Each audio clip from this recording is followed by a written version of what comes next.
जय श्री राम। बहुत बहुत स्वागत है आपका आपके अपने YouTube चैनल मानस ज्योतिष ज्ञान में।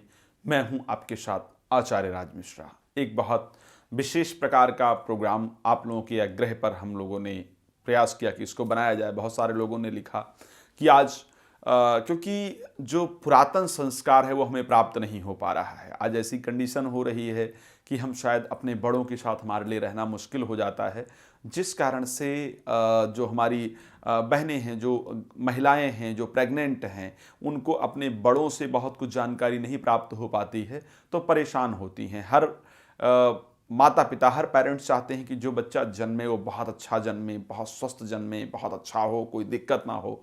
लेकिन अब पूरी जानकारी ही नहीं मिल पाई। जानकारी की अभाव के कारण परेशान होते हैं कि आखिर हम ऐसा क्या करें जो बच्चे एक अच्छे बच्चे का जन्म हो, एक संस्कारी बच्चे का जन्म हो। और बहुत महत्वपूर्ण होता है, आप लोग जानते हैं कि जब बच्चा गर्भ के अंदर होता है तो ऐसी कंडीशन में बच्चा बहुत कुछ सीखता है। जो माता की एक्टिविटी है, जो बाहर चीज़ें हो रही होती हैं, वो बच्चे के मस्तिष्क में पूरी तरह से फिट हो जाती हैं। आप लोग जानते हैं, आप लोगों ने सुना है, अभिमन्यु को लेकर के आप लोगों ने जाना है कि अभिमन्यु को चक्रव्यूह के अंदर प्रवेश करना गर्भ में रहकर ही पता चला था।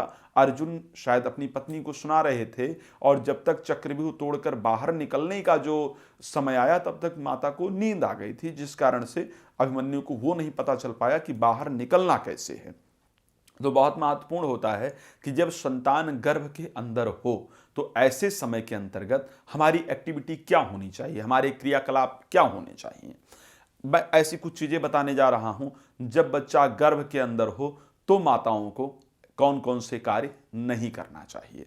सबसे पहले, जब बच्चा गर्भ के अंतर्गत हो, ऐसी कंडीशन में माता को बहुत देर तक सोना नहीं चाहिए। सूर्य उदय के बाद बहुत देर तक अगर माता सोती है, सूर्य उदय के 2 घंटे बाद तक यदि माता सोती है, तो ऐसी कंडीशन में जो बच्चे का मस्तिष्क है वो डेवलप नहीं हो पाता है।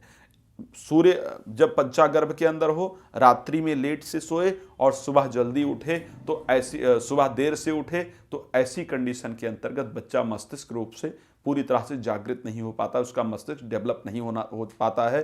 तो जब बच्चा गर्भ के अंदर हो तो जल्दी सोना चाहिए और सुबह जल्दी उठना चाहिए, सबसे पहली चीज़।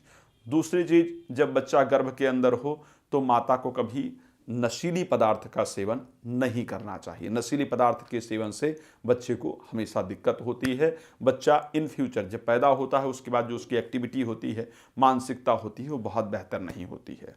जब बच्चा, तीसरी चीज़, गर्भ के अंदर हो तो बृहस्पतिवार के दिन माता को कभी भी नॉनवेज इत्यादि का सेवन नहीं करना चाहिए। बृहस्पतिवार को नॉनवेज इत्यादि का सेवन करती है तो निश्चित रूप से बच्चे को दिक्कत उत्पन्न होती है। कभी भी बच्चा जब गर्भ के अंदर हो तो ऐसी कंडीशन के अंतर्गत शमशान इत्यादि पर नहीं जाना चाहिए। शमशान इत्यादि पर जाना भी नुकसानदायक होता है। जब बच्चा गर्भ के अंदर हो तो सूर्य ग्रहण या चंद्र ग्रहण माता को बिल्कुल नहीं देखना चाहिए। उसके साथ जब बच्चा गर्भ के अंदर हो तो शनि देव का दर्शन नहीं करने जाना चाहिए, या शनि का पूजन जब बच्चा गर्भ के अंदर हो तो ऐसी परिस्थिति में बिल्कुल नहीं करना चाहिए। ये जो सारी चीज़ें हैं, अगर जब बच्चा गर्भ के अंदर है तो माताएं अगर पालन करती हैं तो निश्चित ही एक स्वस्थ बच्चे का क्या करना चाहिए। हमेशा धार्मिक, अपने सामने कभी पितृ इत्यादि की फोटो नहीं लगानी चाहिए, कभी डरावनी फोटो इत्यादि भी नहीं लगानी चाहिए। जब बच्चा गर्भ के अंदर हो, परमात्मा की सुंदर फोटो घर अपने सामने लगाएं। रोज सुबह उठ करके परमात्मा को प्रणाम करें, परमात्मा से प्रार्थना करें कि हमारे बच्चे को स्वस्थ रखें, और उसके साथ धार्मिक ग्रंथों का अध्ययन जरूर करना चाहिए। धार्मिक ग्रंथों के अध्ययन से बच्चे का जो मस्तिष्क है वो डेवलप होता है। उसके साथ गौरी शंकर या गर्भ गौरी रुद्राक्ष धारण करना फायदेमंद होता है। कोई और जानकारी चाहिए, संस्थान का नंबर दिखाया जा रहा है, आप फ़ोन कर सकते हैं, जानकारी प्राप्त कर सकते हैं। चैनल को सब्सक्राइब जरूर करें, वीडियो को और लोगों तक पहुंचाएं ताकि और लोग इसका लाभ उठा पाएं। पता नहीं हमारा भेजा हुआ वीडियो कब किसके काम आ जाए, ये बहुत बड़ी बात होती है। कई ऐसे दर्शक हैं जो हमें फ़ोन करके बताते हैं, साहब जो इन्फॉर्मेशन दी थी हमारे लिए बहुत फ़ायदेमंद रही, हमने इस प्रकार की चीज़ें की जो आपने बताया था, उससे हमें बड़ा लाभ प्राप्त हुआ। तो हमें बड़ी प्रसन्नता होती है कि भैया जो बताया था उससे आप लोगों को लाभ प्राप्त हुआ है। चलिए आज के कार्यक्रम को विराम देते हैं, फिर एक नए कार्यक्रम के साथ आपके सामने हाजिर होऊंगा। जय श्री राम।